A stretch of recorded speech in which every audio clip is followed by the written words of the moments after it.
എല്ലാവർക്കും ഈസ്റ്റർ എങ്ങനെയുണ്ടായിരുന്നു? Easter celebration കഴിഞ്ഞപ്പോഴാണ് ഞാൻ എൻ്റെ വീഡിയോ ആയിട്ട് വന്നത്. എന്നാലും നമ്മൾ ചെറുതായിട്ടൊക്കെ ഈസ്റ്റർ ആഘോഷിച്ചിട്ടാ.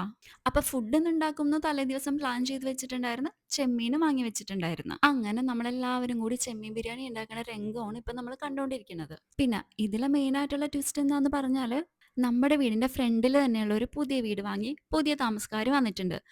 അവിടെ ആന്റി അങ്കിള് രണ്ട് മക്കളും പുറത്താണ്. അപ്പൊ അവരുടെ പുതിയ ഈസ്റ്റർ ആയിരുന്നു ഇത്തവണ. അതുകൊണ്ട് തന്നെ നമ്മുടെ ചെമ്മീൻ ബിരിയാണി എല്ലാം സെറ്റാക്കിയ സമയത്ത് ദാ ആന്റി ഞങ്ങളും കൂടെ ചിക്കൻ ബിരിയാണി ആയിട്ട് വരുന്നു. അതല്ലെങ്കിലും വീട്ടിൽ അങ്ങനെയാണ്. നമുക്കൊരു നല്ല ഫുഡ് ഉണ്ടെങ്കിൽ പുറകെ അന്നത്തെ ദിവസം കുറേ നല്ല ഭക്ഷണങ്ങൾ ഉണ്ടാവും. ചില സമയത്ത് ഫുഡ് നമുക്ക് ഇഷ്ടമില്ലാത്തതാണെങ്കിൽ അത് മാത്രമേ ഉണ്ടാവുള്ളൂ.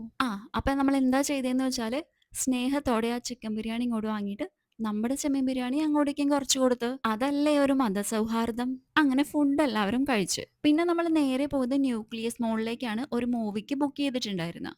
പടം ഏതാന്നല്ലേ? ദാ എന്റെ അടുത്തിരിക്കുന്ന പോസ്റ്ററിലെ സിനിമ തന്നെ. വാഴ. എന്തായാലും നല്ല അടിപൊളി സൂപ്പർ മൂവിയായിരുന്നു. ഒരുപാട് ചിരിക്കാനുണ്ടായിരുന്നു. ചിരിച്ച് ചിരിച്ച് ലാസ്റ്റ് ആയപ്പോ കുറച്ച് സങ്കടങ്ങൾ ഉണ്ടായിരുന്നു. പടം സൂപ്പറായിരുന്നു. അങ്ങനെ നമ്മുടെ ഈസ്റ്ററും കഴിഞ്ഞ്.